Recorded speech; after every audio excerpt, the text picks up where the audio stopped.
Welcome, I am Amir Zaidi from Delft University of Technology and I am here to present our work Local Surface Approximation Contours for Virtual Reality Stylization. This visual is a teaser of what this talk is about. First, let's start with an introduction, where I will explain our motivation for working on this topic.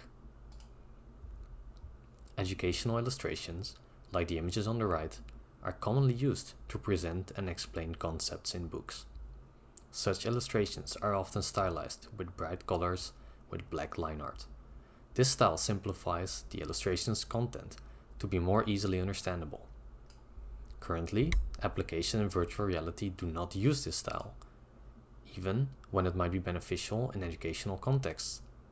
We therefore set out to fill this gap and bring this style, specifically the line art, to VR applications. We would like it to look nice and not slow down rendering below 90 FPS. Existing work, online rendering, falls into one of two categories: model space or screen space. Model space methods look great on individual meshes, but are incompatible with geometry modifying shaders, and their performance does not scale well to detailed scenes with many triangles. Screen space methods, on the other hand, are only dependent on the number of rendered pixels and therefore fast, but existing work has not yet made noise-free and consistent stereo line art.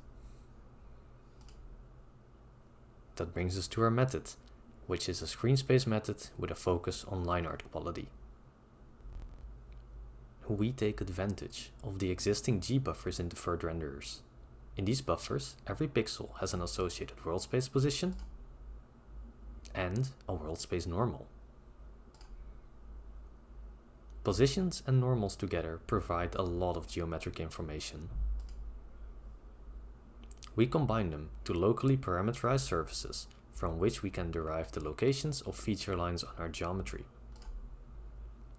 The specific features we choose to look for are discontinuities between smooth surface patches. For every pixel in our output image, we want to know if such discontinuity exists, and if it does, draw a line through this pixel. Let's take the example of a single pixel P while rendering a camel. We load a 3x3 pixel region around pixel P, consisting of the 3D position and normal vectors from the respective G buffers. For our example, we focus on an arbitrary 3 pixel slice of our 3x3 grid. Then, for every neighboring pixel of P, which we call Q hat, we fit a sphere on the position and normal of P and Q hat. We then find its radius and invert it for the directional curvature. We then use this curvature to predict the geometry in pixel Q, opposite from Q hat. This prediction will not match the ground truth values in the G buffers on discontinuous surfaces. Therefore, we can directly draw the error of our prediction as line art.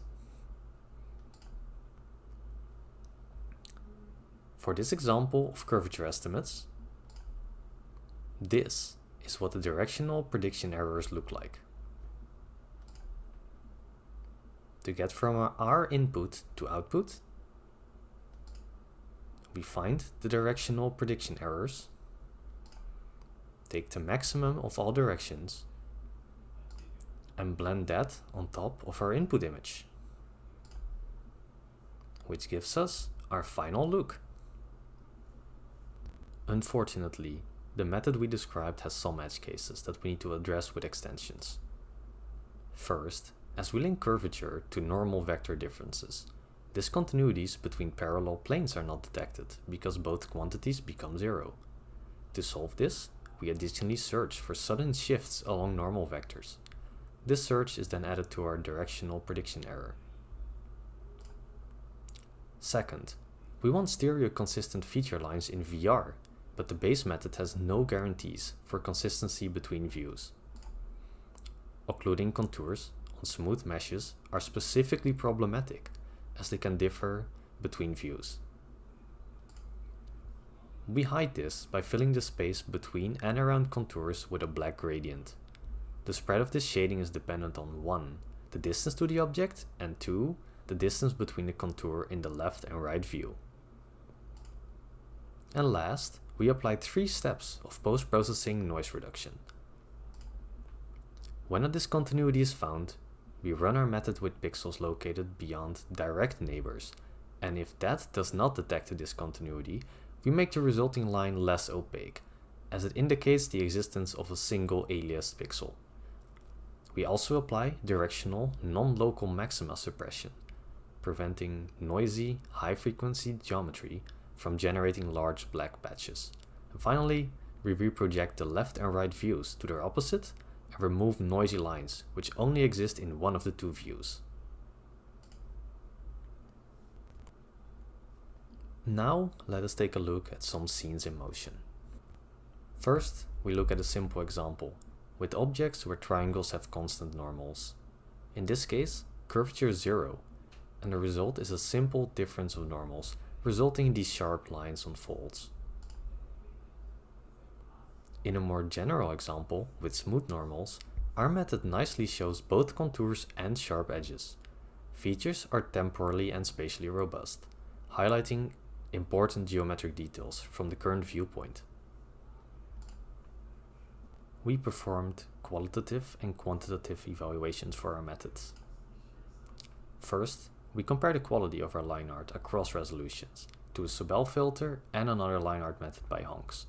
We use 2 variants of our method, which we call base and full. The base version has the contour fade out and noise reduction disabled. Our method has consistent lines even going down to a quarter of the resolution, and the noise reduction helps to suppress the alias lines at these lower resolutions. Further, in this example, our method nicely handles the table's legs, unlike the comparison methods. Second, we revisit our original motivation.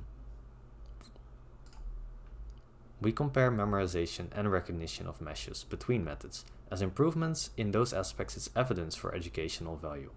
We also ask study participants to rate the quality of the methods. And we compare the same 4 line art methods as before, and add standard GGX shading as a 5th method. Our findings are somewhat positive. Our base method, without any of the extensions, performs best in all categories. However, the full method is second, behind the base. Our theory is that the performance reduction from the extensions causes this, but we don't know for certain. For now, we only consider the base method when looking at the results. There are 3 statistically relevant findings after false discovery rate correction of 10%. Sobel is worse on both memorization and recognition than our method, and shading is worse on memorization. For the quality assessment, we asked participants to rate the 5 methods on 3 statements. All line art methods performed better than shading, and our method performed best. To conclude, we introduced a new line art method, which is simple to implement and gives high quality results. We added multiple extensions, which solve edge cases of the method, and we performed a user study, where we found evidence of the method's value in educational contexts. Source code and the demo on GitHub under an MIT license, so check that out if you're interested. Thank you for your attention.